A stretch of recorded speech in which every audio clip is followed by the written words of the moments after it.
Shalom, ketemu lagi hari ini di channel Pak Li. Yang hari ini saya bahas satu tema yang menarik sekali. Beberapa waktu yang lalu ada beberapa teman yang bertanya, orang ini kok bisa ya selingkuhannya itu lebih jelek daripada istrinya, tapi kok dia bisa selingkuh padahal lebih jelek gitu.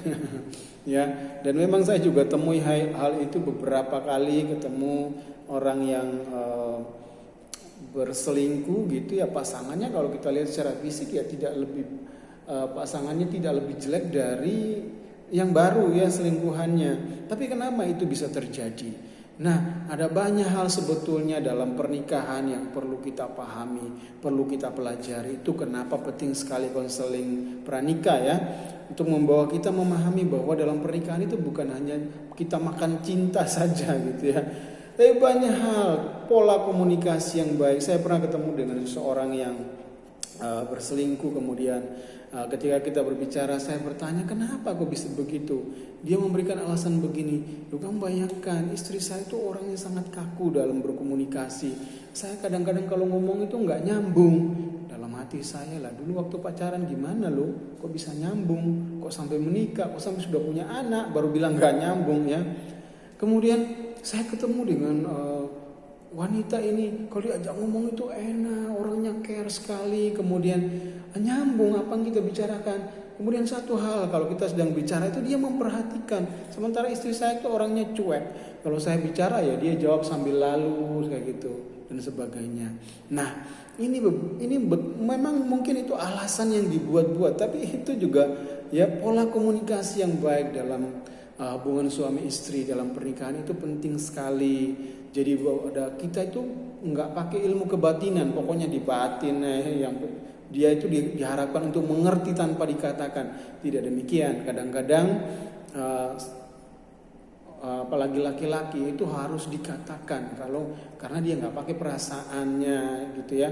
Jadi sesuatu itu dikomunikasikan dengan baik, komunikasi tersampaikan dengan baik, dapat diterima dan dipahami dengan baik. Kalau terjadi kesalahpahaman di sana, diselesaikan dengan apa? Ya dengan komunikasi. Ya, ini penting sekali, dan komitmen dalam pernikahan itu penting. Jadi janji yang kita ucapkan di hadapan saksi, di hadapan Tuhan, ya, tentang kita akan setia sampai akhir gitu ya. Yaitu komitmen, yaitu janji kita sama Tuhan.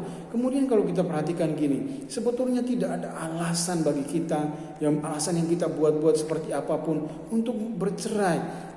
Kalau kita perhatikan bahkan ketika Tuhan Yesus ditanya kenapa Musa mengeluarkan surat cerai, jelas sekali jawabannya di sana. Tuhan katakan bahwa karena ketegaran hatimu lah Musa mengeluarkan surat cerai.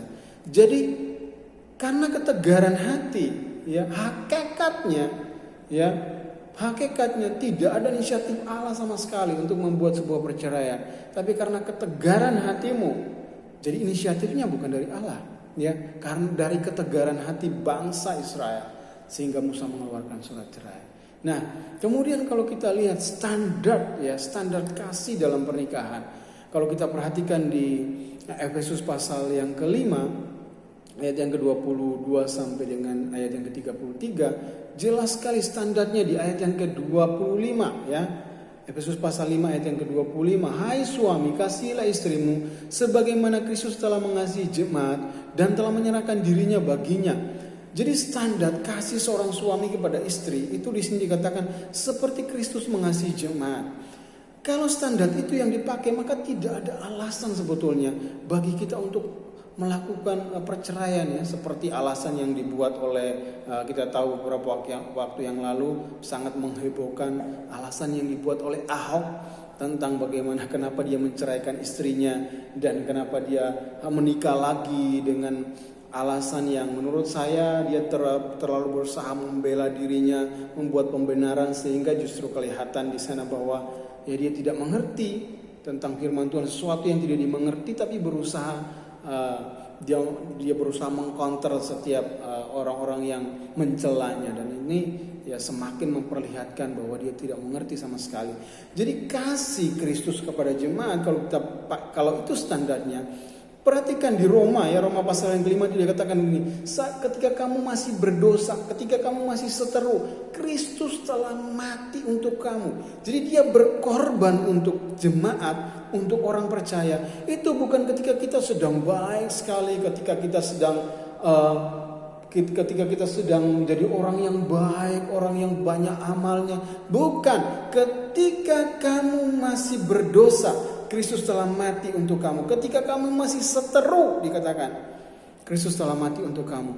Jadi standar kasihnya adalah standar kasih Kristus kepada jemaat, dan itu tidak ada alasan sama sekali bagi kita untuk menceraikan pasangan kita dengan alasan apapun, ya. Karena itu standarnya adalah kasih Kristus. Kalau standarnya kasih Kristus, Kristus itu melakukannya ketika kita itu sedang berdosa, justru ditebus, justru dia berkorban. Wah, itu standar yang tinggi sekali, dan itu tidak bisa dibuat alasan karena komunikasi yang nggak baik, karena istri saya kalau diajak ngomong itu susah, karena dan sebagainya. Ya memang itu adalah hal-hal yang harus juga kita pelajari dalam pernikahan itu, komunikasi seperti apa, kemudian bagaimana mendidik anak itu harus disepakati bersama, bagaimana mengelola keuangan, kemudian ya dan lain-lain perlu untuk dipelajari, ya itu bisa dipelajari, tapi itu bukan alasan untuk sebuah perceraian, untuk sebuah perselingkuhan, ya itu bukan alasan. Jadi Bapak Ibu Saudara yang dikasihi Tuhan, standar yang ditetapkan oleh Tuhan tentang kasih itu sangat tinggi. Kemudian tentang istri pun di ayat yang ke-20, hai istri tunduklah kepada suamimu seperti kepada Tuhan. Tunduk kepada suami sama dengan kita tunduk kepada Tuhan. Kalau kita standarnya juga setinggi itu sama dengan tunduk kepada Tuhan. Tuhan yang mana? Tuhan yang tadi yang mau berkorban bahkan ketika kita masih berdosa. Jadi standarnya sama. Tunduknya istri kepada suami dengan kasih suami itu sama, standarnya sangat tinggi. Jadi sebetulnya tidak ada alasan bagi suami atau istri untuk meninggalkan pasangannya, menceraikan, berselingkuh. Ya, orang yang berselingkuh kemudian cari-cari alasan, berusaha membenarkan dirinya, mau lebih nyaman dengan yang inilah, ya, yang memang orang akan bertanya, lu kenapa ya padahal istrinya lebih cantik, padahal suaminya lebih ganteng, kenapa kok dia bisa selingkuh dengan orang ini? Ya faktornya memang banyak, tapi orang akan berusaha mencari-cari alasan untuk membenarkan dirinya, untuk ini tadi ya menceraikan pasangannya, untuk berselingkuh. Ya semua itu adalah cara iblis menipu kita, ya menjerat kita untuk terjerat dalam jerat yang membawa kita kepada malapetaka. Kenapa itu harus dilakukan? Ya, dampaknya begitu luar biasa. Saya berulang kali menyaksikan bahwa hal itu berdampak begitu luar biasa pada anak-anak dalam pertumbuhan mereka secara psikologis. Anak-anak dengan orang-orang tua yang bercerai itu secara psikologis mempengaruhi mereka, gitu ya, melukai mereka. Ya kenapa itu harus kita lakukan? Kembalilah kepada firman Tuhan yang menjadi standar tertinggi dalam hubungan pernikahan. Ya belajar dari firman Tuhan. Ya, belajar juga mengasah komunikasi yang baik dalam keluarga seperti apa, pola komunikasi yang baik, sehingga yang membuat dalam hubungan kita baik suami istri di sana ada kasih yang tulus, ada saling menghormati, ada respect dengan pasangan kita, juga ada respect dengan anak-anak dan sebagainya. Ada begitu banyak hal sebetulnya dalam pernikahan yang begitu kompleks yang dapat kita pelajari. Tapi firman Tuhan memberi kita standar untuk pernikahan. Kasih seperti Kristus mengasihi jemaat. Tunduk menghormati seperti bagaimana kita menghormati Kristus. Jadi Bapak Ibu Saudara yang dikasihi Tuhan, kalau hari-hari ini mungkin ada di antara yang menyaksikan renungan ini sedang dalam pergumulan karena ada masalah dalam keluarga, ada masalah dengan pasangannya, perhatikan ini. Jangan terlintas ada perceraian. Ya, jangan pernah terlintas untuk berselingkuh mencari pasangan yang lain. Kembalilah kepada apa yang dikatakan firman Tuhan. Kasih Kristus adalah standar dalam pernikahan. Lakukan semuanya sesuai dengan kehendak Tuhan. Dan perhatikan bagaimana berkat Tuhan turun dalam pernikahan. Semoga anak-anak kita ke depan pun menikmati berkat-berkat dari pernikahan yang baik, yang sesuai dengan firman Tuhan. Tuhan memberkati.